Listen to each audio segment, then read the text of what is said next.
Hi everyone, कैसे हो आप सभी लोग। आई होप आप लोग अच्छे होंगे। मैं हूं राहुल जेसवाल एंड स्वागत करता हूं आप सभी का एक बार फिर हमारे यूट्यूब चैनल JR ट्यूटोरियल्स में।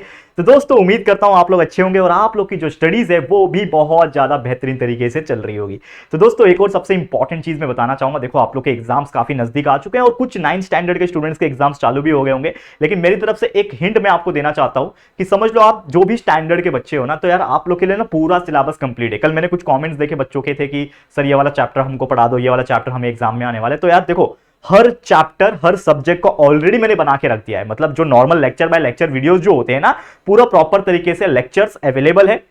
तो समझ लो कि आपका साइंस पढ़ना है, मैथ्स पढ़ना है, algebra, geometry, even history, political science, geography, जो भी पढ़ना है, इवन इंग्लिश ग्रामर भी पढ़ना है, आप सीधा सर्च करोगे यूट्यूब के ऊपर और आगे JR ट्यूटोरियल्स टाइप कर दोगे तो आपको हमारे चैनल के ही वीडियोस रेकमेंड हो जाएंगे और आप देख सकते हो। ठीक है, तो बस इतना यह है कि अच्छे तरीके से वीडियोस देखो और अच्छे तरीके से आप लोग पढ़ाई करते रहो। साथ ही में आपके लिए एक नया सीरीज, जैसे कि आप जानते हैं कि लास्ट का टाइम है एग्जाम का, तो हमने एक last moment revision LMR revision की सीरीज की शुरुआत की, जिसमें हम हर चैप्टर्स को, खासकर जो फाइनल एग्जाम्स में आपके आने वाले हैं, वो चैप्टर्स को पढ़ाने शुरुआत कर रहे हैं। अब वो पढ़ाना कैसे है, बहुत फास्ट तरीके से, क्योंकि देखो ये पूरा चैप्टर्स जो होते हैं उसको पूरा वापस से पढ़ाओ तो ऑब्वियसली उसके लेक्चर्स तो अवेलेबल है, ऑलरेडी वही चीज अवेलेबल है, तो मतलब वापस से वही वही पढ़ा के चीजें जो है ना हम लोग आपको क्या कर रहे हैं, एक फास्ट फॉरवर्ड तरीके से रिवाइज करा रहे हैं। तो आप लोगों को बस फोकस करना है कि ये जो वीडियोस आपको मिल रहे हैं LMR रिवीजन वाले, वो बहुत फास्ट वीडियो होंगे, यानी कि इसमें हम लोग बहुत फटाफट फटाफट तरीके से रिवाइज कराएंगे। तो आज एक और चैप्टर जिसका नाम है साइंस का, 9th स्टैंडर्ड के साइंस का chapter number 14 substances in common use, ये चैप्टर को फास्ट फॉरवर्ड तरीके से रिवाइज कराएंगे।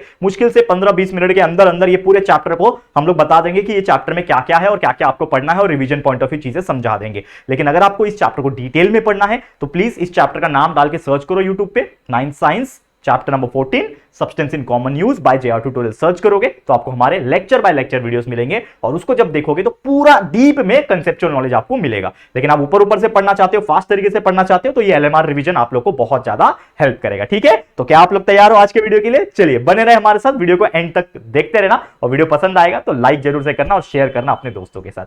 और इंस्टाग्राम पे फॉलो करना चाहते हो जरूर से कर लेना, टेलीग्राम चैनल ज्वाइन कर लेना, और एप्लीकेशन हमारा JR ट्यूटोरियल्स का है उसको जरूर से डाउनलोड कर लेना, प्ले स्टोर में जाके ऐप है हमारा JR ट्यूटोरियल्स।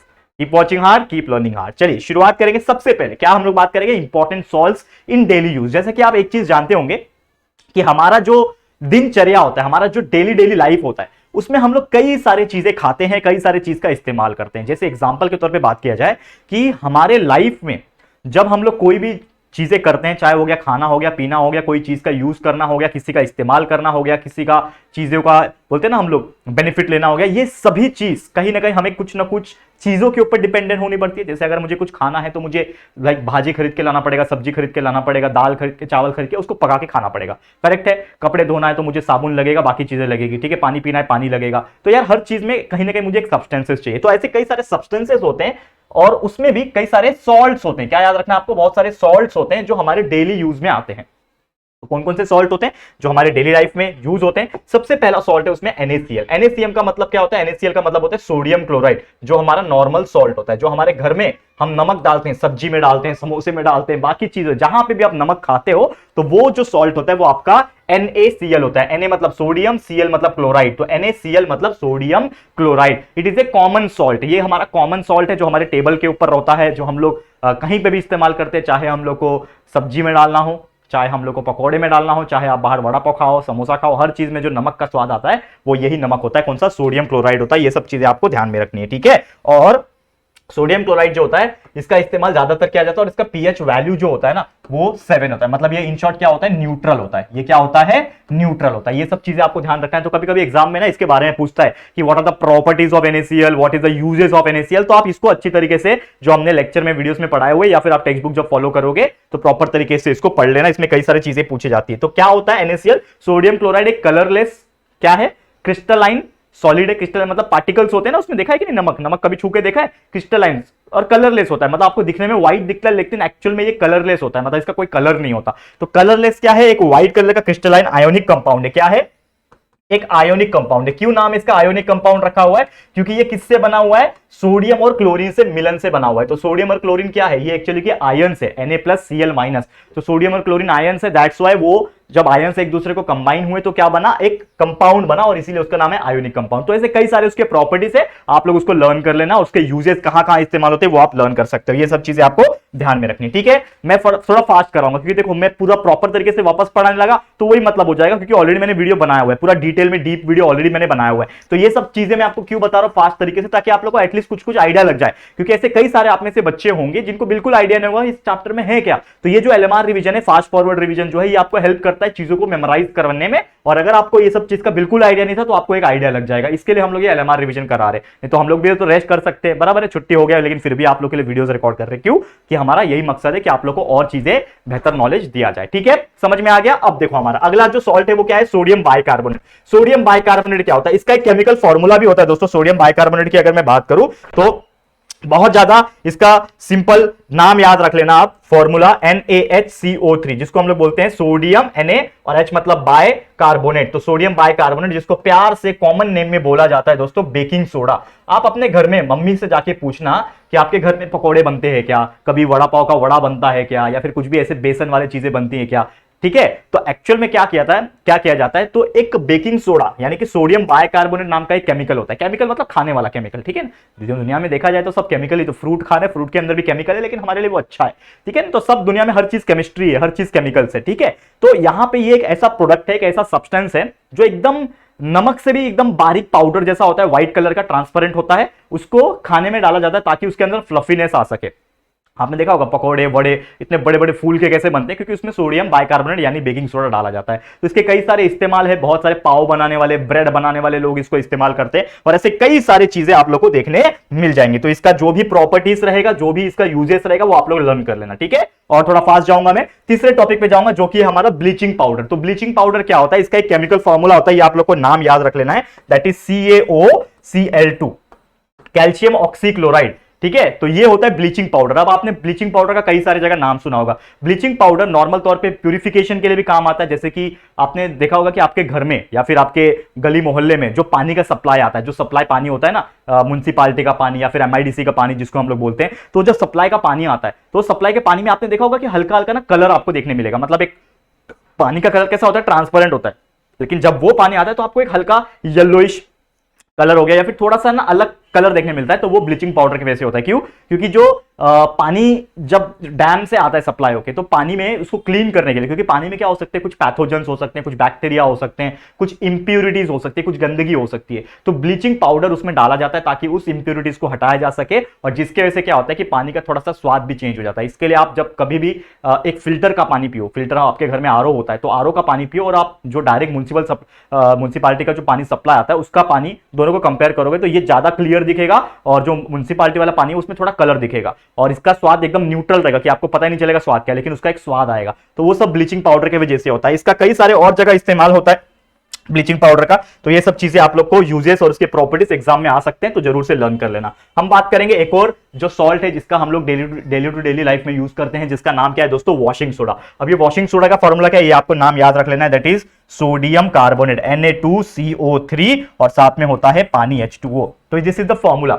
ये क्या है, ये आपका, इसको प्यार से कहा जाता है वॉशिंग सोडा, और इसको जो केमिकल नाम है इसका नाम है सोडियम कार्बोनेट। ये सोडियम बाइकार्बोनेट था, बेकिंग सोडा बोलते हैं, और ये सोडियम कार्बोनेट है। ये बाइकार्बोनेट, बाय आ गया मतलब बेकिंग सोडा, सोडियम कार्बोनेट आ गया तो मतलब ये वॉशिंग सोडा। तो नॉर्मली आपको पता है कि हमारे घर में ना हम लोग कपड़े धोने के लिए वॉशिंग सर्फ जो होता है, सर्फ बोलते हैं ना, जो वॉशिंग पाउडर होता है, वॉशिंग पाउडर निरमा दूध सी सफेद है कि नहीं ठीक है। तो वो जो पाउडर होता है ना, वो एक्चुअल में वॉशिंग सोडा होता है, बट उसमें वो पूरा डिटर्जेंट जो होता है, जो हमारे डिटर्जेंट्स होते हैं ना, उसमें वॉशिंग सोडा क्या है, it is a component, it is a chemical, it is a substance, जिसमें अलग अलग जो डिटर्जेंट बनाने वाली कंपनी है उसमें अपना फ्लेवर्स डालते हैं। देखा है ना, स्मेल आता है, कभी नींबू वाला, ठीक है ना, एकदम चिकनाई मिटाने वाला, टाइड हो गया, ये सब कई सारे नाम है, वो आप लोग देख सकते हो। तो ऐसे कई सारे अच्छे अच्छे डिटर्जेंट्स होते हैं जिसमें केमिकल फैक्ट्रीज में इसको, मतलब जो बनाने वाली फैक्ट्रीज होती हैं, वो एज ए रॉ प्रोडक्ट, जो बेसिक रॉ प्रोडक्ट होता है वो ये होता है, सोडियम कार्बोनेट होता है, और उसमें वो लोग फ्लेवर्स और भी बहुत सारे बोलते हैं ना खुशबू वाले चीजें डालते हैं ताकि कुछ स्मेल और अच्छे तरीके से उसको बना के फिर मार्केट में बेचा जाता है, और उसी का इस्तेमाल हम लोग कपड़े धोने के लिए करते हैं।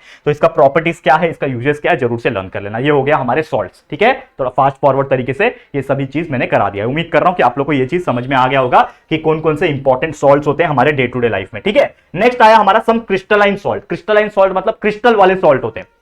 ठीक है ना। जो क्रिस्टल वाले सॉल्ट होते हैं वो हम लोग को पढ़ना है, ये भी बहुत ज्यादा इंपॉर्टेंट है। चलो इसको फटाफट से ध्यान से देखते हैं हम लोग, क्रिस्टलाइन सॉल्ट कौन कौन से हैं। तो सबसे पहले है यहाँ पे एलम। अब एलम का फॉर्मूला पूछता है, मतलब पूरा डिटेल नहीं पूछेगा लेकिन ये सब चीज का फॉर्मूला जरूर पूछता है। तो एलम का एक फॉर्मूला है जो कि है K2SO4 Al2SO4 thrice 24H2O। This is the formula, ठीक है ना। एक बार रीचेक कर लेते हैं हम लोग, K2SO4 Al2SO4 thrice 24H2O। This is the formula, ठीक है ना। ये क्या है, फॉर्मूला है किसका, एलम का। अब आप बोलोगे सर इससे अच्छा तो सबसे सिंपल तो NaCl था, सोडियम क्लोराइड NaCl, कितना सिंपल है। तो देखो कभी कभी ना एग्जाम में क्वेश्चन आता है कि write the chemical formula of alum, इसको हम लोग बर्न्ट एलम बोलते हैं। और पता है एलम क्या होता है, आप घर में आपके फादर इस्तेमाल करते होंगे, आपके बड़े भाई होंगे तो वो इस्तेमाल करते होंगे। कौन करता है, जिनकी दाढ़ी आती है, ठीक है।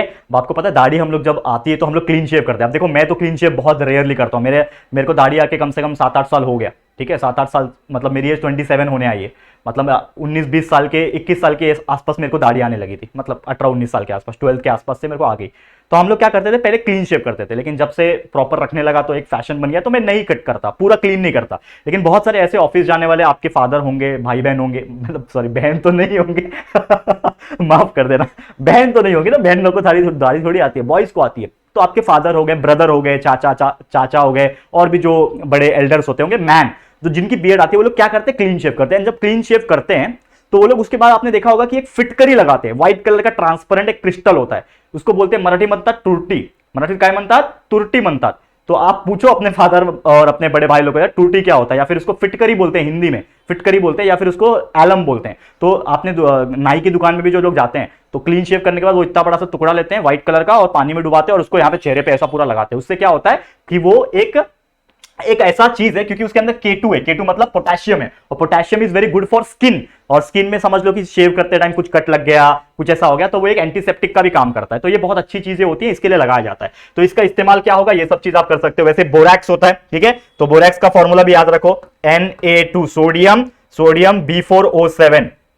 ये सब नाम ना आप लोग याद रख लेना, .10H2O, ये सब नाम आप लोग याद रख लेना किसको क्या बोलते हैं। तो बोरैक्स हो गया, वैसे इप्सम सॉल्ट होता है, तो इप्सम सॉल्ट जो होता है वो आपका मैग्नीशियम सल्फेट होता है, ठीक है, MgSO4.7H2O, ठीक है, ये हो गया। फिर उसके अलावा बेरियम क्लोराइड हो गया, ठीक है ना, BaCl2, ठीक है, बेरियम क्लोराइड BaCl2 होता है, साथ में 2 मॉलिक्यूल्स ऑफ वाटर, एंड साथ में होता है सोडियम सल्फेट जिसको हम लोग बोलते हैं Na2SO4.10H2O। तो ये सब कुछ फॉर्मूलेज हैं, और किसको क्या बोलते हैं ये तो मैंने आपको ऑलरेडी बता दिया, लेकिन ये फॉर्मूलेस आपको लर्न करना बहुत जरूरी है। एग्जाम में कभी कभी पूछ लेता है, कभी कभी पूछता है कि ये जो एप्सम सॉल्ट है ये क्या होता है, कभी कभी पूछ लेगा बेरियम क्लोराइड क्या होता है। तो इसको अच्छी तरीके से आप लोग क्या करोगे, लर्न करके ले लोगे, जो भी इसके प्रॉपर्टीज होंगे, जो भी इसके यूजेस होंगे, आप लोग क्या करोगे, इसको अच्छी तरीके से क्या कर लोगे, लर्न करके ले लोगे। ठीक है, समझ में आ गया, तो उम्मीद कर रहा हूं ये चीज भी क्लियर हो गया होगा। थोड़ा सा आगे बढ़ जाते हैं, थोड़ा फास्ट तरीके से। अब नेक्स्ट है हमारा hazardous of radio active substance. अब आप एक चीज जानते हो कि दुनिया में ऐसे कई सारे चीजें हैं जिससे रेडिएशंस निकलता है। एक सबसे बेस्ट एग्जांपल जो हमने पढ़ाया आप लोग को बहुत पहले भी, एक होता है nuclear power plant. Nuclear power plant क्या करता है, न्यूक्लियर एलिमेंट जैसे थोरियम, यूरेनियम का इस्तेमाल करता है और बिजली बनाता है उससे। तो जब वो इतने खतरनाक रेडियो एक्टिव एलिमेंट्स का इस्तेमाल करता है तो उसमें से रेडिएशन भी निकलता होगा। तो वो जो रेडिएशन होता है और जो रेडियोएक्टिव सब्सटेंस होता है वो हमारे लिए बहुत ज्यादा हजार्डस होता है। तो क्या क्या चीजें हैं वो आप लोग को हम क्या करेंगे, इसमें एक्सप्लेन करेंगे कि क्या क्या चीजें हो सकती है, क्या क्या चीजें जो है वो हजार्डस होती है। ठीक है, तो सबसे पहले यहां पे अगर मैं बात करूं कि जो हजार्डस सब्सटेंस है, तो सबसे पहले ना ये जो रेडियो एक्टिव सब्सटेंस होता है इससे हमारा सेंट्रल नर्वस सिस्टम जो है वो डैमेज हो सकता है। आपको पता होगा शायद से एक चेरनोबिल डिजास्टर हुआ था, किधर हुआ था पता है क्या? देखो आपको एक चीज अभी सुनाई दिया होगा कि हमारे क्या बोलते हैं उसको यार, वो कंट्री का नाम मैं भूल गया, यूक्रेन। हाँ, यूक्रेन और दूसरा जो कंट्री था क्या नाम है उसका, रशिया। ये दोनों के बीच में एक वॉर चल रहा है बहुत सालों से, सालों में मतलब बहुत महीने से चल रहा है। ठीक है, लगभग 1 आध साल होने आया होगा। तो ये दोनों के कंट्री में क्या होता है, वॉर चल रहा है। तो यूक्रेन में एक सिटी था जिसका नाम है चेरनोबिल। चेरनोबिल में क्या था, एक न्यूक्लियर डिजास्टर हुआ था जिसमें न्यूक्लियर बोलते हैं ना, एक फैक्ट्री थी वो ब्लास्ट हुई थी। बहुत बहुत मतलब लोग मरे भी थे और बहुत रेडिएशन फैल गया था। तो उसका रेडिएशन में ना आज भी कई सारे उधर के लोग हैं ना, उनके अंदर फर्क देखने मिलता है। ठीक है, भोपाल गैस ट्रेजेडी हमारे इंडिया में हुआ था। ठीक है, भोपाल गैस ट्रेजेडी जिसमें मिथाइल आइसोसाइनेट गैस लीक हुआ था और कई हजारों लोग मरे थे, लेकिन आज भी रेडिएशन देखने मिलता है। Hiroshima and Nagasaki, world war 2 के दौरान अमेरिका ने जापान के ऊपर एटम बॉम्ब गिराया था 2 बार। ठीक है, एक बार हिरोशिमा में, फिर नागासाकी में, करेक्ट है। तो उसका जो रेडिएशन था, न्यूक्लियर बॉम्ब था तो न्यूक्लियर एलिमेंट से निकला तो रेडिएशन निकलेगा। तो उसका रेडिएशन आज भी कहीं ना कहीं उनके जीन्स में पाया जाता है। जीन्स मतलब हमारा जो डीएनए होता है, जीन्स होता है, उसमें पाया जाता है। और ये कैसे हुआ, क्योंकि जो रेडिएशन होता है वो सबसे पहले जो इफेक्ट करता है दोस्तों, वो किसके ऊपर करता है? सेंट्रल नर्वस सिस्टम के ऊपर करता है, जो कि हमारे शरीर को ही ब्रेन की तरफ से नुकसान पहुंचाता है, डैमेज करने की कोशिश करता है। साथ ही में जैसे कि आपको पता ही है, सेंट्रल नर्वस सिस्टम, हमारा डीएनए, हमारा जीन्स, ये सभी में बहुत सारे म्यूटेशंस देखने मिल जाते हैं, बहुत सारे क्या हो जाते हैं? प्रॉब्लम्स देखने मिल जाते हैं। ठीक है, तो ये सभी चीजें जो है वो आप लोग को लर्न करनी की रेडिएशंस की वजह से क्या हो सकता है, हमारे बॉडी में अलग अलग टाइप की बीमारी हो सकती है, जैसे कि कैंसर हो गया, और भी ऐसे खतरनाक बीमारियां जो होती है ना, ये सब चीजें जो वो है ना, ये हम लोग को क्या करती है? नुकसान पहुंचाती है। ठीक है, और जो है ना, ये कई सारी चीजें हैं, मतलब इसके अलावा भी अगर आप देखोगे तो there are so many other things, लेकिन मैं ये चाहता हूं कि आप लोग इसको ना अच्छी तरीके से लर्न कर लेना। ये थोड़ा मैं फास्ट तरीके से बता दिया आप लोग को, लेकिन ये आप लोग के लिए इंपॉर्टेंट है, तो जरूर से इसको थोड़ा सा लर्न अपनी तरफ से बाय हार्ट करने की कोशिश कर लेना। ठीक है, समझ में आ गया? मैं आगे बढ़ता हूं, ये सब चीज आपको अपने बुक में मिल जाएगा। ठीक है, थोड़ा फटाफट जाना था मुझे इसके लिए। अब नेक्स्ट है और एक लास्ट टॉपिक जो है, फटाफट से इसको देख लेते हैं, फिर ये हमारा मतलब समझ लो 15-20 मिनट के अंदर हम लोग ने ये चैप्टर को खत्म किया रिवाइज करा के। ठीक है, अब देखो, some chemical substance in day to day life. हमारे डे टू डे लाइफ में केमिकल सब्सटेंस कौन सा होता है और हम इस्तेमाल भी करते हैं। देखो यहाँ पे कौन कौन सा है। सबसे पहला है फूड कलर एंड एसेंस। आप जानते हो कि आज के डेट में आप रेस्टोरेंट से या फिर होटल से आप खाना मंगाओ, हर चीज में आपको फूड कलर देखने मिलता है। आप चाइनीज खाते हो क्या? नूडल्स, मजा आता हो खाने में, लेकिन उसमें आपने देखा है वो लाल लाल कलर कैसे आता है? वो कलर डालते हैं वो लोग, और colour is not very good for health. ठीक है ना, आपने देखा होगा कि रंग बिरंगे कलर के चटनीज होते हैं, रंग बिरंगे कलर के आपको नूडल्स देखने मिल जाते हैं, पास्ता देखने मिल जाते हैं, तो वो सभी में क्या डालते हैं दोस्तों? कलर डालते हैं। Colour is nothing but your chemical substance, जो कि इतना अच्छा नहीं होता। मतलब देखा जाए तो बहुत ज्यादा नुकसान नहीं है कि आपने कलर से बना हुआ फूड खा लिया तो आपकी डेथ भी हो सकती है, आपको बहुत बीमारी हो सकती है, ऐसा कुछ नहीं है। लेकिन अगर आप कंटिन्यूअसली वो फूड प्रोडक्ट को खा रहे हो, कंटिन्यूअसली वही चीज को कंज्यूम कर रहे हो, तो आपको बीमारी एक ना एक दिन हो सकती है। तो ये सभी चीज भी जो है परेशानियां आपको देखने मिल जाती है, किसमें? अगर आप ऐसे केमिकल सब्सटेंस को डे टू डे लाइफ में खाते हो तो। ठीक है, ये सब चीज आपको ध्यान में रखना है। ठीक है, और आपने देखा होगा बहुत सारे स्वीट्स होते हैं। मिठाइयां किसको नहीं पसंद है? कोई भी ऐसा इंसान बता दो जिसको मिठाइयां ना पसंद हो। सबको मिठाइयां बहुत अच्छी लगती है, खासकर दिवाली, होली, ऐसे मौके पर तो मजा आ जाता है। हमारे इंडियंस इसीलिए फेमस है, हम इंडियंस की हम मिठाइयां बहुत खाते हैं, मीठा बहुत खाते हैं। तो मिठाइयां आपने देखा होगा लाल, पीला, हरा, नीला तो नहीं होता, लाल देखा है, पीला देखा है, हरा भी देखा है, गुलाबी देखा है। ठीक है ना, ऐसे अलग अलग कलर्स के ना मिठाई, और देख के ना इंसान मजा आ जाए, बोलेगा यार ये मिठाई मेरे को टेस्ट करना है। ऐसे होते हैं, दिवाली में भी आपको आते होंगे मिठाई के बॉक्सेस। फादर को, हमारे मम्मी पापा, कोई भी इंसान जॉब करता है तो उसको भी गिफ्ट्स मिलते हैं, ठीक है ना, कंपनी की तरफ से। तो वो जो मिठाइयां होती है उसमें भी आपने देखा कलर रहता है। वो कलर कहां से आता है? That is nothing but your food colour, that is made from a chemical. तो ये सब चीजें होती हैं ये आप लोग के लिए, लेकिन एक टाइम पे थोड़ा कंज्यूम कर रहे हो, थोड़ा खा रहे हो, ठीक है। लेकिन अगर बहुत ज्यादा पूरा साल भर आप मिठाई खा रहे हो कलर से बना हुआ, मतलब कलर डाला हुआ, तो कहीं ना कहीं आपको नुकसान पहुंचा सकता है। इसके अलावा एक और चीज है जो हमारे डे टू डे लाइफ में यूज करते हैं, जो कि डाई। आपने देखा होगा कि बहुत सारे लोग क्या करते हैं, बालों के ऊपर डाई लगाते हैं। डाई लगाते हैं, तो डाई क्या है? It is a chemical substance जो कि हम लोग हमारे हेयर पे लगा रहे हैं। कुछ डाई ऐसे होते हैं जो कपड़ों पे लगते हैं, जैसे कि आपका, जैसे ये है, ठीक है, समझो ये तो डाई नहीं हुआ है, लेकिन ऐसे बहुत सारे पैंट्स होते हैं जो नॉर्मली डाइंग में जाते हैं, डाइंग प्लांट्स होते हैं। बहुत सारे टेक्सटाइल इंडस्ट्रीज में आपके अगर कोई मम्मी पापा, कोई भी इंसान अगर काम कर रहा होगा ना कपड़े के फैक्ट्री में, तो उनको पूछना डाइंग क्या होता है। तो क्या होता है? कपड़ा होता है, उसमें कलर मारा जाता है, मतलब डाई किया जाता है। तो dye is nothing but a chemical substance जिसमें डुबाया जाता है और उसका कलर आ जाता है। जैसे पैंट होता है, ब्लैक कलर का पैंट चाहिए तो पैंट के कपड़े को डुबाया जाएगा, तो डाई होता है उसका। क्या होता है? तो डाइंग होता है। ऐसे कई सारी चीजें होती है। फिर इसके अलावा आर्टिफिशियल कलर होता है। होली खेलते हो आप लोग? होली, तो आर्टिफिशियल कलर, देखो आपने सुना होगा कि बहुत सारे होली के दौरान क्या होता है, लोगों का फेस खराब हो जाता है, बहुत सारे दाग धब्बे रैशेस वगैरह आ जाते हैं। तो क्या होता है ना, बहुत सारे ऐसे आर्टिफिशियल कलर आ गए जो प्योर केमिकल से बनते हैं। इसके लिए आज के डेट में हमको बोला जाता है होली खेलो तो प्यार से नेचुरल कलर के साथ खेलो, ठीक है। आर्टिफिशियल कलर कुछ ऐसे केमिकल कलर होते हैं जो हमारे स्किन को डैमेज कर सकते हैं, ये सब चीजें होता है। इसके अलावा डिओड्रेंट होता है, करके मारते हैं ना हम लोग डिओड्रेंट। तो डिओड्रेंट क्या है? It is also a chemical जिसमें अलग अलग फ्लेवर्स दिया जाता है। तो ऐसे अलग अलग डिओ होते हैं। ऑर्डिनरी डिओ होता है, जो नॉर्मल डिओ होता है, ऑर्डिनरी डिओ, ठीक है ना। इसमें एल्यूमिनियम, मेन बात मैं आपको बताना ही रह गया, डिओड्रेंट में क्या होता है, एल्यूमिनियम नाम का केमिकल होता है जो कि लिक्विड फॉर्म में होता है, ठीक है। ये सब चीजें आपको ध्यान में रखना है, ठीक है। और ये जो है ना एल्यूमिनियम इसलिए भी डाला जाता है क्योंकि उसका एक इफेक्ट है, क्योंकि जो डिओड्रेंट होते हैं उसमें कहीं ना कहीं थोड़े थोड़े अमाउंट में एल्यूमिनियम होता है। और एल्यूमिनियम क्या करता है, हमारा जो स्वेट निकलता है, पसीना जो निकलता है, उसको रोकता भी है, साथ में जो उसके स्मेल आते हैं ना, पसीने के स्मेल, उसको वो यहाँ पे क्या करता है, रिड्यूस करता है। तो बहुत सारे टाइप के डिओड्रेंट होते हैं। ऑर्डिनरी डिओड्रेंट होता है, फिर ठीक है ना, एंटीस्पर्स होता है, एंटीस्परेंट, ठीक है ना, एंटीस्परेंट डीओ होता है। इसके अलावा अगर मैं बात करूं क्लिनिकल डीओ होता है, क्लिनिकल डीओ की मैं बात करूं तो ऐसे कई सारे टाइप के आपको डिओड्रेंट देखने मिलते हैं जिसमें ये हमारे जो केमिकल्स है वो डे टू डे लाइफ में आपको देखने मिल जाएंगे। And last but not the least जो है टेफ्लॉन। तो टेफ्लॉन क्या है? इट इज ए कोटिंग, एक पेंट जैसा कोट होता है जो कि आपने गाड़ी पे देखा होगा। आपने कार देखा है, कार बाहर से उसको छू के देखो कितना स्मूथ लगता है, लेकिन है तो पेंट है ना, लेकिन पेंट के ऊपर एक कोटिंग मारा जाता है जिसको हम लोग बोलते हैं टेफ्लॉन कोटिंग, ठीक है ना। तो जैसे कि कुकिंग यूटेंसिल्स होता है, बर्तन आपने देखा है, आज के डेट में बहुत सारे बर्तन होते हैं, ठीक है, और वो बर्तन ना उसको आप टच करो, यूटेंसिल, ठीक है, वो बर्तन को आप ऊपर से टच करो, इतना चिकना लगेगा ना, उसके ऊपर आप ऑमलेट बनाओगे ना तो ऐसा लगेगा कि यार तैर रहा है, बिना ऑयल का बन जाएगा। ऐसे बहुत सारे तवा, बहुत सारे ऐसे फ्राइंग पैन आ गए टेफ्लॉन कोटिंग वाले। वैसे ही सेम जो कार के ऊपर जो फिनिशिंग होती है, जो बाइक के ऊपर जो फिनिशिंग होती है, वो सब टेफ्लॉन कोटिंग होती है। मतलब एक तरीके का क्या है, एक लेयर है, ठीक है ना। ये क्या है? टेट्रा फ्लोरोइथिलीन, ठीक है, टेट्रा फ्लोरो इथाइलिन करके केमिकल है जिसकी परत, जिसकी एक लेयर जो है वो चढ़ाई जाती है ताकि जो पेंट है उसके ऊपर एक फिनिशिंग आ सके और वो ड्यूरेबल भी रहे। मतलब उसका जो ड्यूरेबिलिटी होता है, यानी लाइफ टाइम चलने की जो कैपेबिलिटी होती है वो बढ़ जाती है। जो नॉर्मल पेंट आपका 4 साल चलेगा तो उसके ऊपर टेफ्लॉन कोटिंग रहेगा तो वो 8 साल चलेगा, समझ लो। मतलब डबल तो नहीं होगा लेकिन उस प्रकार से चलेगा। तो ये सब चीजें जो है वो आप लोग को देखने मिल जाती है। किसमें देखने मिल जाती है? जो आपका टेफ्लॉन टाइप का कोटिंग होता है। करेक्ट है, क्लियर है। तो ऐसे कई सारी चीजें हैं और भी इस चैप्टर में, लेकिन जैसे कि आप जानते हो कि एक रिवीजन वीडियो है,